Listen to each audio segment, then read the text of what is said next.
नमस्कार दोस्तों। आज हम बहुत ही महत्वपूर्ण विषय पे बातचीत करने वाले हैं कि जब पुराने ज़माने में खिड़कियाँ, दरवाजे या हवा की दिशाओं में कैसे लगाई जाती थी, उस वक़्त का प्राकृतिक विज्ञान कैसा था और उस वक़्त का प्राकृतिक विज्ञान ये कितना प्रगल्भ था कि जिस वजह से इतने गर्मी में भी वहाँ वास्तु, वहाँ किले, वहाँ घर, यहाँ ठंडे रहते थे। तो आइए हम इस विषय में शुरुआत करते हैं। तो सबसे महत्वपूर्ण बात ऐसी है कि हर जिले अलग-अलग भाग में हवा अलग-अलग बहती है, क्योंकि हवा बहने की दिशा वो वहाँ की टोपोग्राफी पे निर्भर करती है। कहाँ समुंदर है, तो कहाँ पहाड़ है, तो कहाँ जंगल है, तो कहाँ रेगिस्तान है। यह सब बातों का यानी यहाँ टोपोग्राफी का प्रभाव हवाओं की दिशाओं पे पड़ता है। इसीलिए विभिन्न दिशाओं में हवा अलग-अलग जगह बहती है। लेकिन फिर भी अगर हम सामान्यतः अगर समझ लें, भारत में गर्मी के दिनों में पश्चिम दक्षिण दिशा से उत्तर पूर्व की ओर हवा बहती है और बारिश में भी दक्षिण पश्चिम से हवा बहती है। ठंडी के दिनों में यह हवा उत्तर पूर्व दिशा से दक्षिण पश्चिम की दिशा में बहती है। लेकिन सबसे महत्वपूर्ण बात है कि उस वक्त के हजार साल पुराने यह किले, बड़े बड़े वास्तु, इनमें यह हवा के दिशाओं में दरवाजे और खिड़की कैसे लगाते थे। उस वक़्त में ऐसा कौन-सा अद्भुत विज्ञान था कि जिस विज्ञान की वजह से उनकी वस्तु ठंडी रहती थी और उनको गर्मी का एहसास नहीं होता था। तो दोस्तों एक सिंपल साइंस है कि गर्म हवा हल्की होती है और ठंडी हवा यहाँ इसका घनत्व ज़्यादा होता है। तो जब घर के अंदर इसको क्रॉस वेंटिलेशन बोलते हैं, क्रॉस वेंटिलेशन से खिड़की और दरवाजे बैठाए जाते हैं। क्रॉस वेंटिलेशन यानी दरवाजे के सामने खिड़की या खिड़की के सामने खिड़की लगाना उचित रहता है। बल्कि एक खिड़की से हवा आती है, दूसरी खिड़की से निकल जाती है या दरवाजे से हवा आके खिड़की से निकल जाती है। इसको क्रॉस वेंटिलेशन बोलते हैं।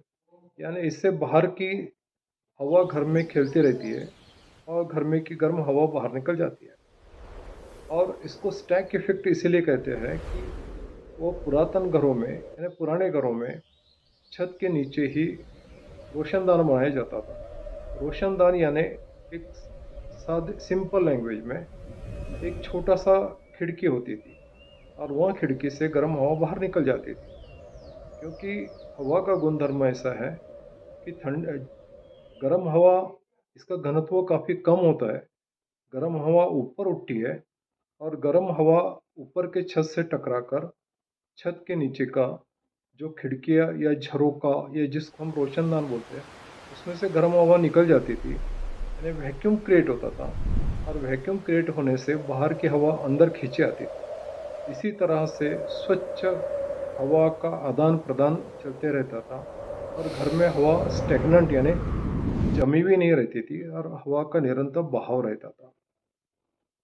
और इसका बहुत ही एक अच्छा उदाहरण अगर हम देखें, तो हमारे भारत के अंदर जयपुर स्थित हवाई महल है। महाराजा सवाई प्रताप सिंह ने 1799 में इसका निर्माण कार्य किया।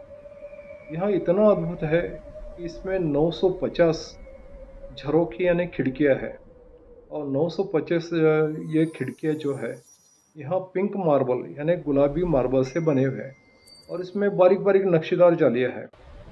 और इससे क्या होता है कि बाहर में हवा अगर नहीं भी बही, तो भी एक वैक्यूम क्रिएट होके अंदर की ओर हवा खींची जाती है और अंदर हवा तीव्र गति से उन झरोकों में से बहती है। और यह हवा महल 5 मंजिला है और यह अद्भुत उस वक़्त का विज्ञान है कि उस वक़्त में यह 5 मंजिल का अति भव्य निर्माण कार्य के अंदर भी इतने रेगिस्तान के इतने तपते धूप में, तपते गर्मी के दिनों में भी अंदर ठंडी हवा बहती है। इसका मतलब ये नहीं कि बाहर 46 डिग्री सेल्सियस टेम्परेचर है और अंदर एकदम से एयर कंडीशन ऐसा कूल्ड हो जाएगा, ऐसा नहीं है।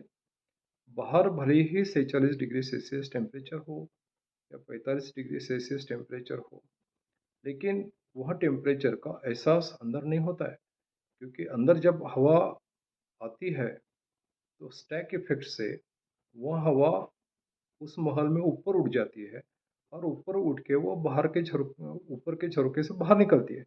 इसीलिए उस महल के अंदर हमको हवा स्पर्श होती है और हमको कंफर्ट फील होता है, हमको आरामदायी फील होता है।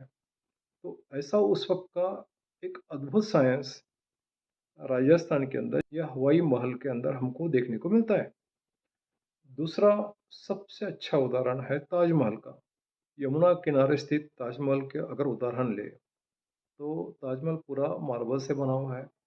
उसके सब झरोखे भी मार्बल के ही झरोखे भी पूरे मार्बल से बने हुए हैं और बारीक-बारीक झरोखों में से हवा अंदर आती है और अंदर हवा आने के बाद में वहाँ हवा अंदर ठंडी रहती है और गर्म हवा ऊपर चली जाती है। या पर्यटक वहाँ आते हैं तो उनको ताजमहल के अंदर एक आरामदायी और कंफर्ट लगता है और यहाँ पर भी स्टैक इफेक्ट क्रिएट होता है। स्टैक इफेक्ट यानी यही कि गर्म हवा यहाँ हल्के होने से ऊपर उड़ जाती है और ठंडी हवा नीचे जमा होती है। और उसका दूसरा प्राकृतिक कारण यह भी है कि ताजमहल के बाजू में से यमुना नदी बहती है, बाहर बड़े-बड़े फाउंटेन लगाए हुए हैं। तो उस वक़्त का प्राकृतिक विज्ञान बहुत अलौकिक था। बहुत ही सोच समझ के वहाँ पे वास्तुकलाओं का निर्माण करते थे और ब्रिटिश कालीन में भी अगर आप देखेंगे तो पुराने हो गए या बड़े-बड़े गवर्नमेंट्स के बिल्डिंग्स हो गए, रेस्ट हाउस हो गए और प्राचीन और उस पुराने उस ज़माने के जो घर है, तो उस घरों में ऊपर झरोखे रहते थे। झरोखे ये बहुत महत्व के हैं क्योंकि बिना झरोखे अगर घर में नहीं रखे, तो गर्म हवा बाहर की हवा अंदर आती है, ठंडी हवा फिर वो गर्म होती है, तो वही गर्म हवा हमको लगती है और उसको जाने को मार्ग नहीं रहता है। करके कभी और उस वक़्त की जो दीवारें रहती थी, वहाँ ऊँची रहती थी। कभी 15 फीट, कभी 18 फीट इतनी उसकी ऊँचाई रहती थी और वहाँ छत के नीचे वहाँ पे छोटे से झरोखे होते थे और अब और उसके बाद में वह गर्म हवा वहाँ पे ज़्यादा समय टिकती थी नहीं। तो यहाँ प्राकृतिक विज्ञान यह हमारे लिए बहुत महत्व का है। वर्तमान में हम देखते हैं कि हमारे यहाँ आधुनिक घरों की जो ऊंचाई है, यहाँ ज़्यादा से ज़्यादा 10.5 या 11 फीट कहाँ-कहाँ पाई जाती है और घरों की जो दीवारों की जो मोटाई है, वो भी काफ़ी कम होती है। नहीं दीवारों और जिसको क्रॉस वेंटिलेशन बोलते हैं, कहाँ-कहाँ पे क्रॉस वेंटिलेशन नहीं रहता है। विपरीत दिशाओं में दरवाजे, खिड़कियाँ बैठाए हुए रहते हैं और इसके वजह से गर्मी का सामना हमको काफ़ी करना पड़ता है। और कंक्रीट का गुणधर्म ऐसा है से यानी कि यहाँ उष्णता को जकड़ के रखता है, उष्णता को जल्दी से रिलीज़ नहीं करता है। क्योंकि आप देखो कि अभी पर्यावरणीय काफ़ी बदल हो चुका है। और यह वीडियो अगर आपको अच्छा लगा तो सब्सक्राइब, लाइक और शेयर करना ना भूलिएगा। बल्कि मैं आपके लिए इससे ऐसे ही अच्छे वीडियो बनाऊँगा।